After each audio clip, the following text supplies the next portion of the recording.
Hoy vamos a hablar de la ley de Coulomb. Planteamiento del problema. Suponer que tenemos las tres cargas eléctricas que se muestran enseguida.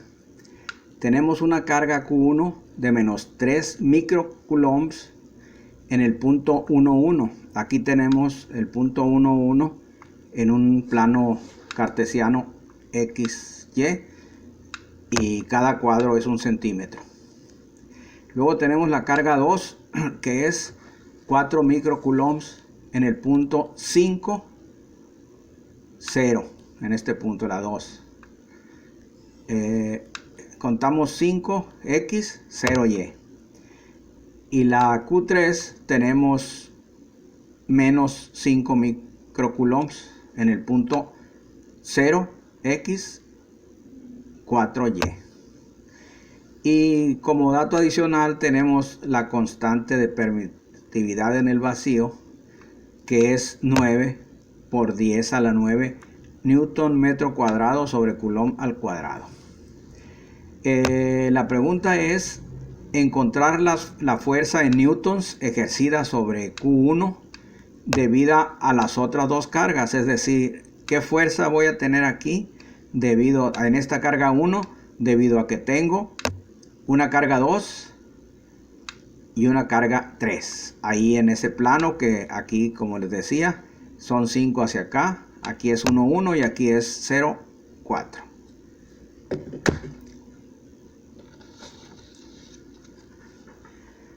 Para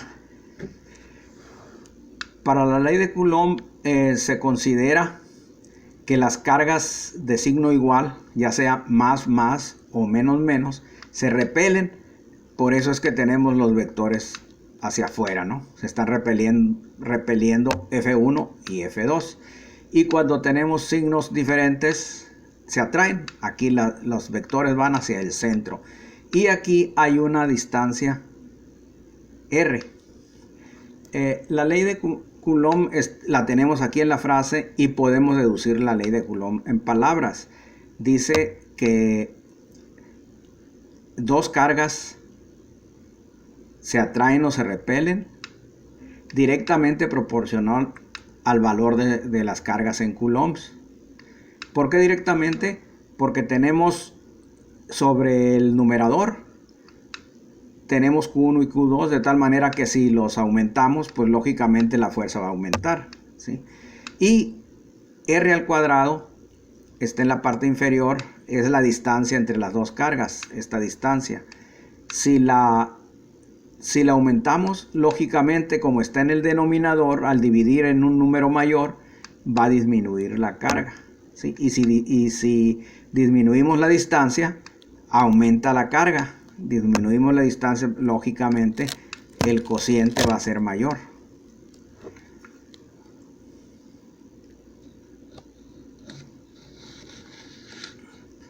Muy bien.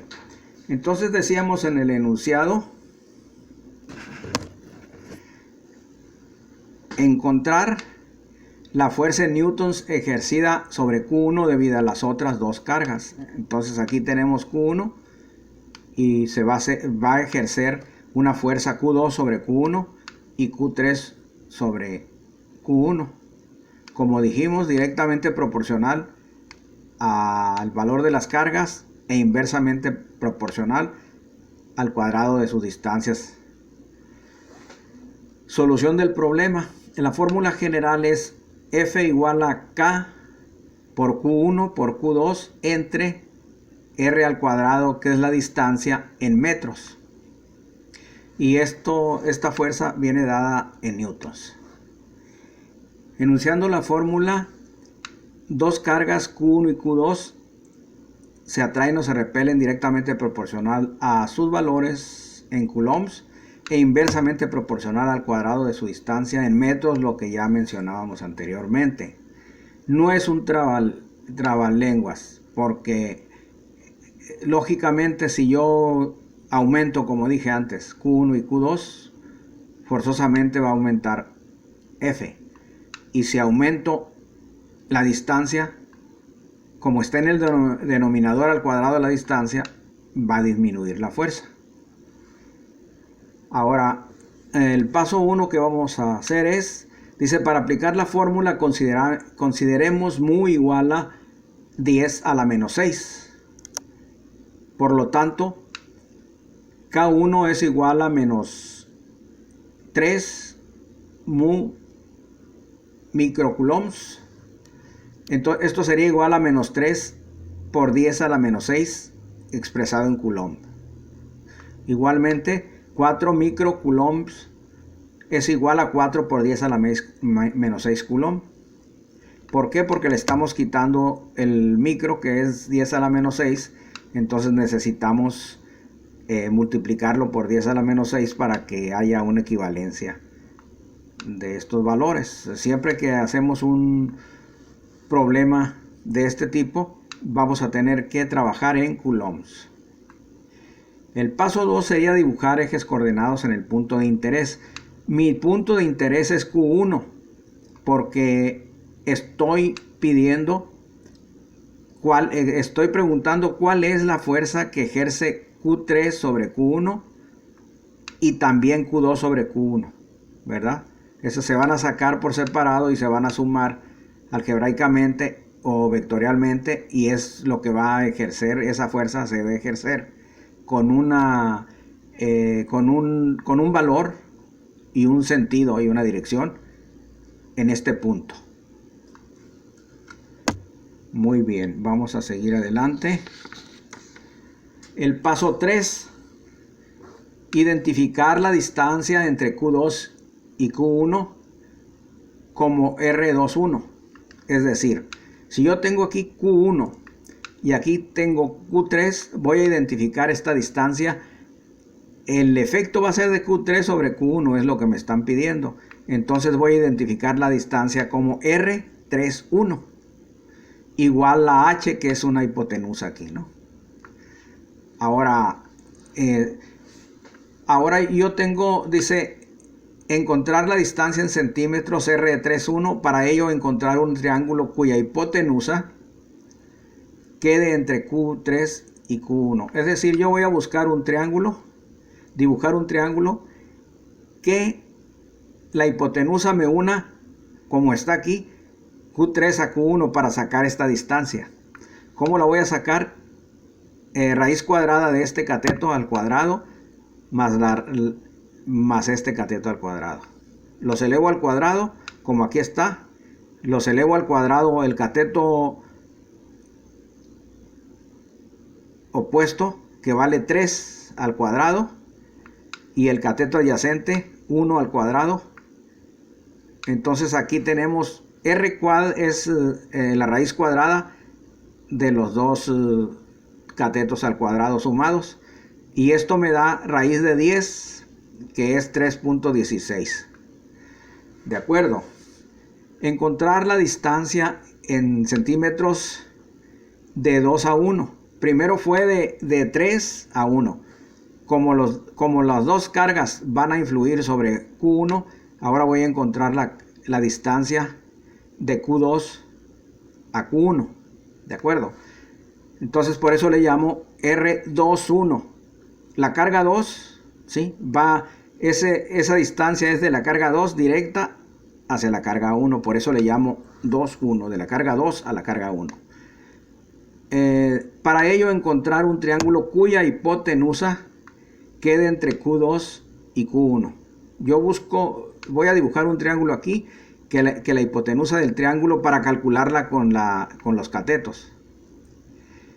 Entonces, y el cateto adyacente coincida con la X. Si nos fijamos, aquí está el ángulo, ¿sí? Lógicamente es el cateto opuesto con respecto al ángulo. Y este es el cateto adyacente. Entonces yo estoy aquí marcando un triángulo cuya hipotenusa me une los puntos Q2 y Q1 y cuyo cateto opuesto es 1 y cuyo cateto adyacente es 4. Vamos a continuar. Aquí estoy pasando de esto es del Excel para acá, estoy copiando y pegando aquí la distancia de 2 a 1, que es esta. La distancia de 2 a 1 es la raíz cuadrada de este cateto, que vale 4 al cuadrado, más 1 al cuadrado. Es decir, yo tomo este cateto y lo elevo al cuadrado. 4 al cuadrado son 16.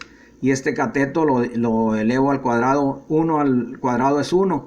Son 17 y la raíz de 17 me da 4.12. Aquí la tengo, la raíz de 17. Esta operación me dio la raíz de 17, que es 4.12. Paso 4. Dibujar el lugar de los vectores F31 y F21. Como tengo esta carga que va a influir sobre Q1, voy a sacar la fuerza de Q3 sobre Q1, de acuerdo a la fórmula que vimos por ahí, que vamos a ver a continuación. Entonces aquí, esta fuerza 3,1, como estos signos son negativos los dos, se repelen, entonces mi vector me va a dar hacia acá y me va a dar hacia acá. Mi punto de interés es este, ¿sí?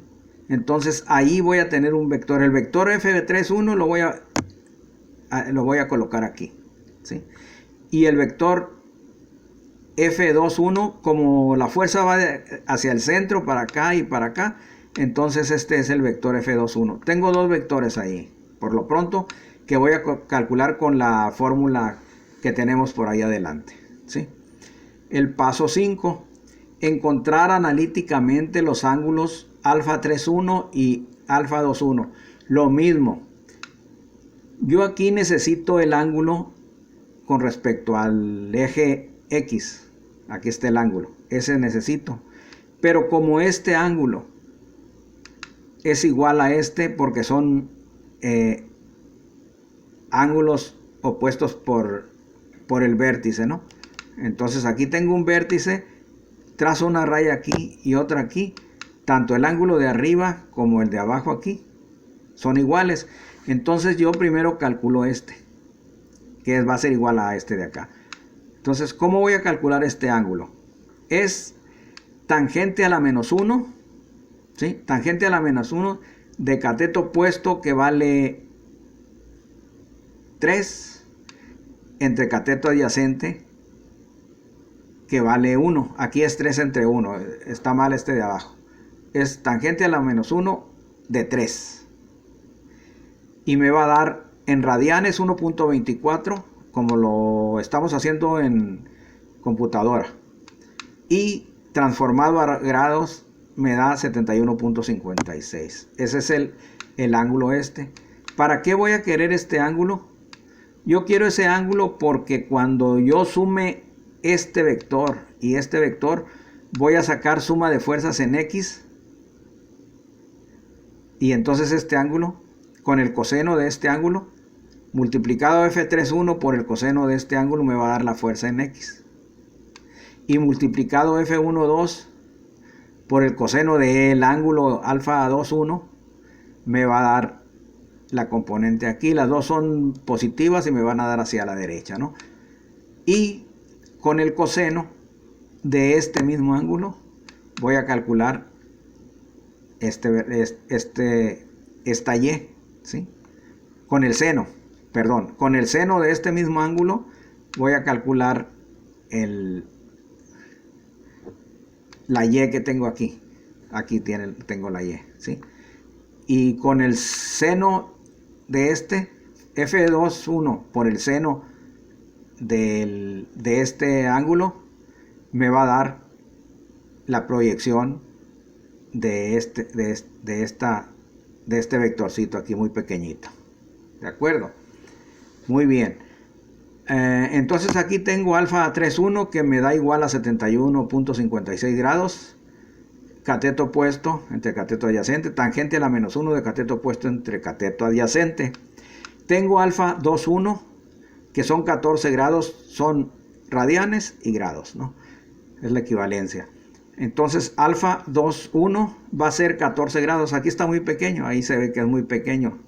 Está más o menos a escala ahí, cada uno me representa 1 centímetro, cada cuadrito me representa 1 centímetro. Entonces este va a ser tangente a la -1 de cateto opuesto. Aquí yo tengo el ángulo pequeño de Q2 a 1. Aquí está el ángulo que hace ángulo con la horizontal.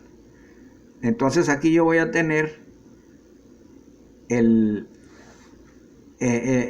ángulo va a ser tangente a la -1 de cateto opuesto, que es 1, porque es 1, es un centímetro aquí, entre cateto adyacente, que son 4, 1, 2, 3, 4, ¿sí? Un cuarto.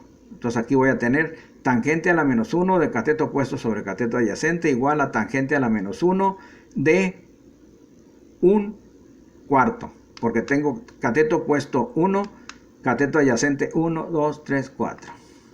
Ok. Ahora vamos a encontrar analíticamente la fuerza de 3,1. La fuerza de 3,1 voy a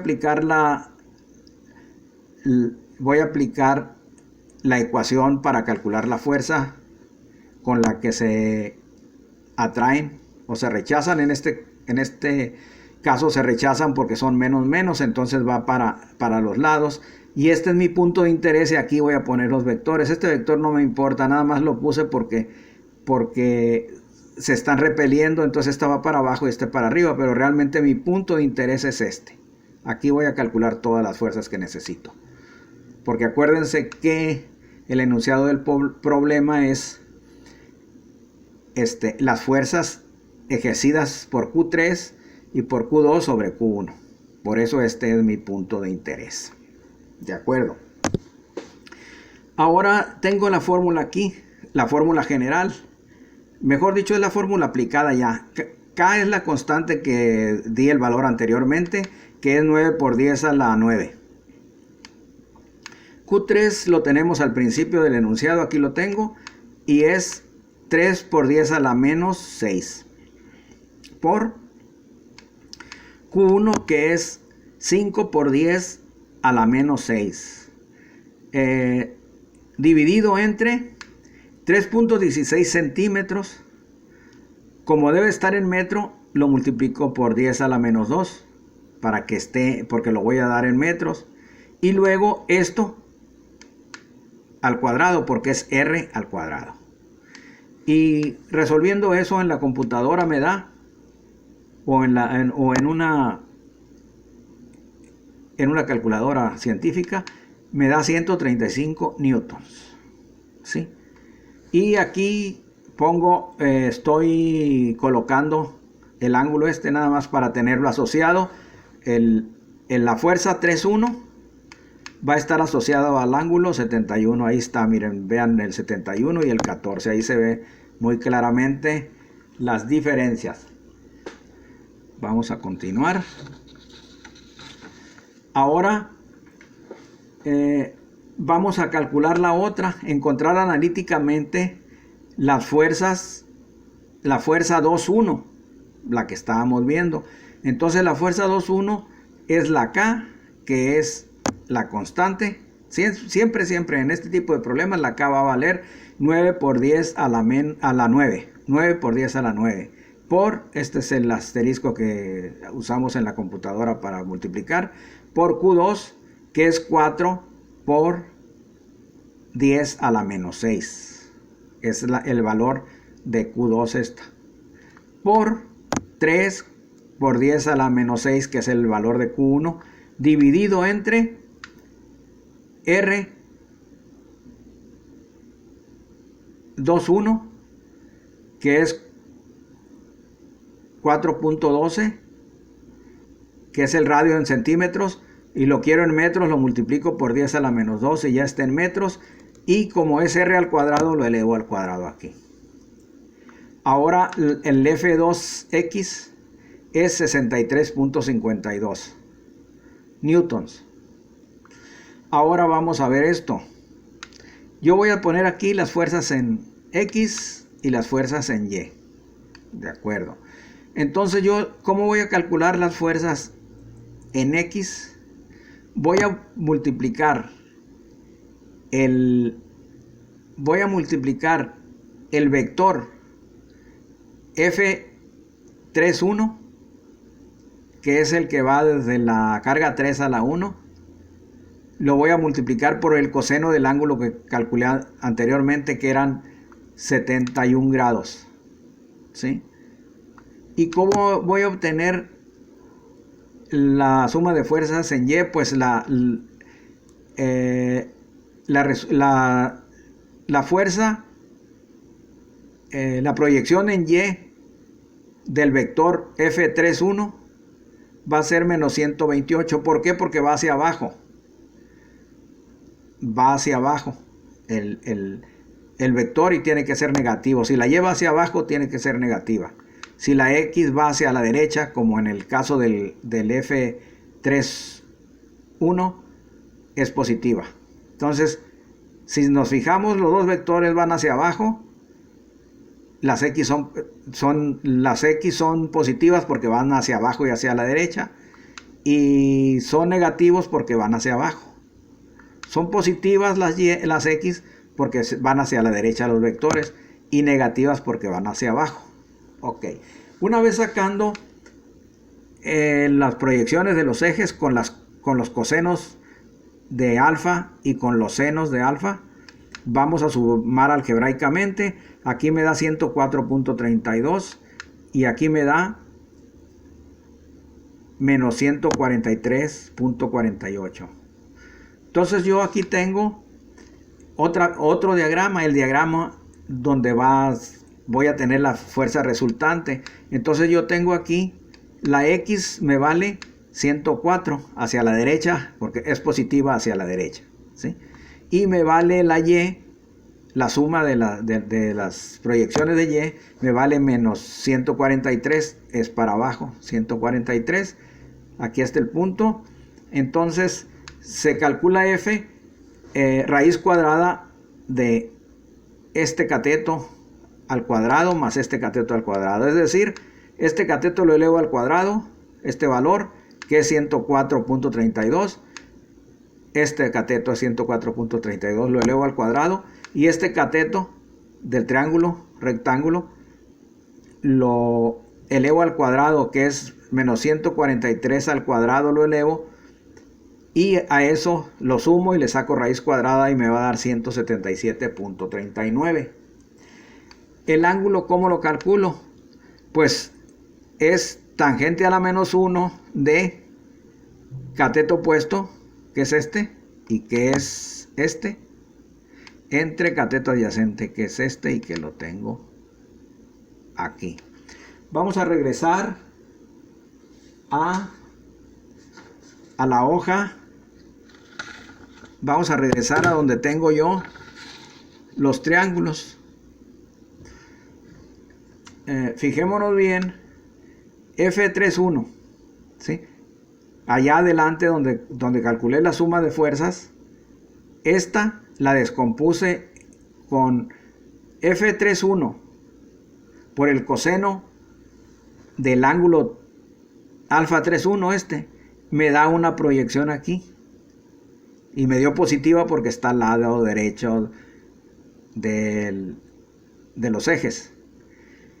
Y la otra proyección de este vector F21, que es la fuerza, la otra fuerza, me da sobre el eje también. Entonces estas se suman porque van hacia la derecha y quedan como positivas. Y la proyección de esto, aquí tengo un pedacito nada más de proyección de Y, ¿sí? Esa la calculo con F21 seno de el ángulo que era de 14 grados, ¿sí? Y el seno y la proyección sobre el eje de la Y aquí, lo calculo con también, con este ángulo, pero por el seno de 71.56. Y eso fue lo que hice al final. Y se sacan las proyecciones de X y las proyecciones de Y. Y ya fue lo que hicimos al final, que volvemos a hacer un dibujo con Y para abajo y X a la derecha porque es positiva y Y negativa, y ahí sacábamos una resultante que era igual, saco yo los catetos al cuadrado, los sumo y a eso le saco raíz cuadrada. Bueno, espero que les guste esta explicación de un problema de cargas de Coulomb. Hasta la vista, muchas gracias.